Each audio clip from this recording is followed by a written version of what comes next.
Bismillahirrahmanirrahim. Assalamu alaikum dear students. My name is Abdur Rahman, physics teacher. Students, आज आप लोगों के लिए मैं लाया हूँ अभी जो 25 नवंबर को फिजिक्स का जो सप्लीमेंट्री पेपर हुआ उसका सेक्शन ए स्टूडेंट्स डिस्कस करते हैं कि किस किस्म के एमसीक्यूज आए थे और कौन से चैप्टर से किस किस्म के एमसीक्यूज आए थे. Let's start. MCQ number first. So the mass of a body is measured. M is equal to 10 plus minus 0.2 bracket close kg. The percentage uncertainty in the mass is. तो student percentage uncertainty को find करने के लिए formula है कि percentage uncertainty is equal to measured value absolute uncertainty 0.2 measured value which is 10 multiply by 100. 0.2 multiply 100, 20%. 20% divided by 10, no, the answer is 2%. Option number first is the correct option. MCQ number 2, if the scalar product of two non-zero vector is 0.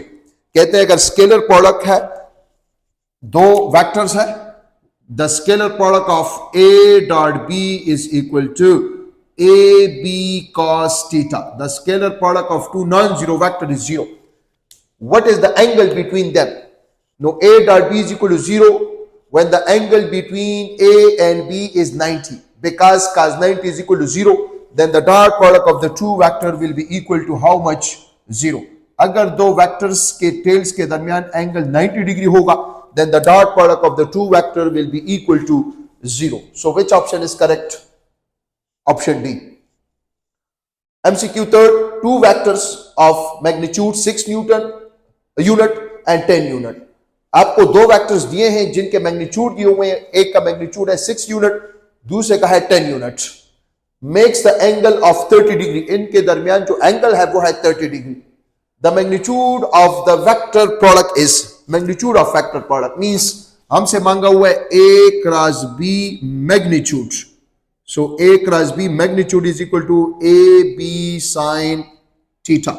So students, A हमारे पास जो है वो है 6, B हमारे पास जो है वो है 10 और sin 30 बराबर होता है half. No 6 multiply by 10, 60 divided by 2, the answer is 30. MCQ number 4, two forces of magnitude 12 Newton and 5 Newton act on a body at a right angle. What is the resultant force using Pythagoras? So R is equal to, ये हो जाएगा हमारे पास A का square plus B का square. A हमारे पास है 12, नो 12 का स्क्वायर 144 प्लस B का स्क्वायर 5 का square 25. 144 plus 25 169. Under root 169 13 newton के बराबर है. Option A is the correct option. MCQ number 5. A car starts from rest and attain a speed of 30 meters per second in 15 seconds. What is the average acceleration? No, average acceleration मांग रहा है. तो students, average acceleration is initial velocity plus final velocity divided by time. The change in velocity divided by time. Final velocity minus initial velocity divided by time. Now final velocity 30, initial velocity 0 times 15. 30 minus 0 divided by 15, the answer is 2 meters per second is square. अब acceleration मांग रहा है. MCQ number 6, so the rate of change of linear momentum is equal to net force. The rate of change of linear momentum is equal to force. F is equal to delta P divided by delta T. MCQ number 7, कहते हैं कि in the absence of air resistance, the horizontal component of the velocity of projectile. याद रखिए students, projectile को अगर हम फेंकते हैं in the absence of air resistance, तो प्रोजेक्टाइल पर एक ही फोर्स लगता है, वो होता है force of gravity along y axis. तो वो वेलोसिटी का सिर्फ x कंपोनेंट चेंज करता है, y component remain same. So x component remain same, only y component change. So which option is the correct option? Option C is the correct option. Throughout the journey, the horizontal component of the velocity of the projectile is remain constant. 8 number, non conservative forces. Non conservative forces अगर देखा जाए कौन से हैं, so gravitational force is a conservative force, electric force is a conservative force, elastic restoring force is a conservative force, frictional force जो है वो हमारे पास नॉन कंजर्वेटिव फोर्स है। 9 number, the component of force perpendicular to the motion of a body, no the work done will be. तो याद रखें वो component जो मोशन के परपेंडिकुलर होगा, सो cos 90 किस चीज के बराबर है, 0, so the work done will B how much, 0। 10 number, a body of mass 1 kg is lifted to a height of 2 meter. The gain in potential energy. No, potential energy is equal to students बराबर होता है किस चीज के, mgh के बराबर होता है। मास आपको दिया हुआ है 1, g है 10, h है 2, 2 multiply by 10 multiply 1, the answer is 20 joule.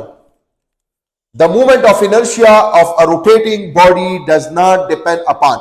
Movement of inertia अगर देखा जाए मास ऑफ द बॉडी पे डिपेंड करता है, डिस्ट्रीब्यूशन ऑफ मास पे डिपेंड करता है, position of axis of rotation पे डिपेंड करता है, एंगुलर एक्सेलरेशन पे डिपेंड नहीं करता। 12 number, a particle moves in a circle of radius 2 meter with an angular speed of 2 pi radian. Its linear speed is, so students हमारे साथ relation है कि v is equal to r omega, no v is equal to r हमारे पास है 2, r हमारे पास है 2, ओमेगा हमारे पास है 2 pi, so 2 into 2 pi, the answer is इससे आ जाएगा 2 into pi, pi is 3.14, 3.14 into 2, 6.28, 6.28 into 2, the answer is 12.56 meter per second. 13, if both mass and linear velocity of a body are double while radius remain constant, the centripetal force is, तो student centripetal force का formula है mv² divided by r। अगर r को constant रखा जाए, मास को double और velocity को भी डबल, वेलोसिटी को double, no 4 into 2 8, the centripetal force will be increased 8 times. Option C is the correct option. 14 number, the equation of continuity of ideal fluids is a consequence of the law of conservation of mass. Equation of continuity is based on the law of conservation of mass, and Bernoulli theorem is based on the law of conservation of energy. When the potential energy of a body executing SHM is maximum, which one is correct?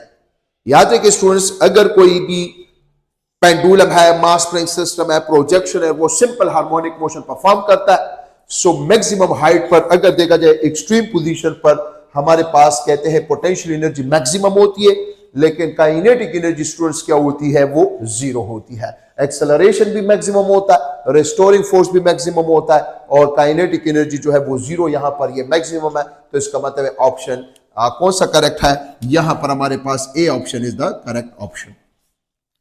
If the temperature of gas is increased to the speed of sound, तो the speed of sound is directly proportional to under root T.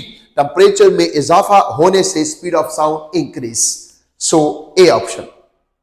If an ideal gas undergoes adiabatic expansion, अगर हम ideal gas का ideal gas ले लें और adiabatic expansion process हो जाए, तो the system will be cool down. Internal energy of the system will be decreased. Why? Because system use its own internal energy for doing या for performing work done. So the system will be cooled down. The system internal energy will be decreased. So 17 में option number जो हमारे पास है वो second correct है।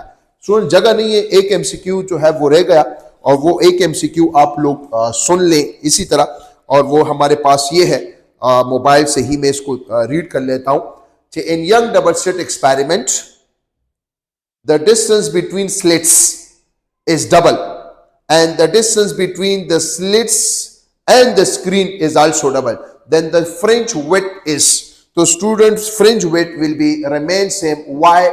Because fringe width depend upon m lambda L divided by d. So आप L को भी डबल करते हैं, D को भी डबल करते हैं, so the fringe width will be remain same. So इसमें कौन सा ऑप्शन करेक्ट है, जो है इसमें C option is the correct option. So ये स्टूडेंट्स हमारे पास जो है 2025 के सप्लीमेंट्री पेपर के एमसीक्यूज थे जो कि हमने डिस्कस किए। किसी किस्म का भी कोई क्वेश्चन हो सो स्टूडेंट्स आप लोग पूछ सकते हैं। Thank you so much, best of luck, खुदा हाफिज।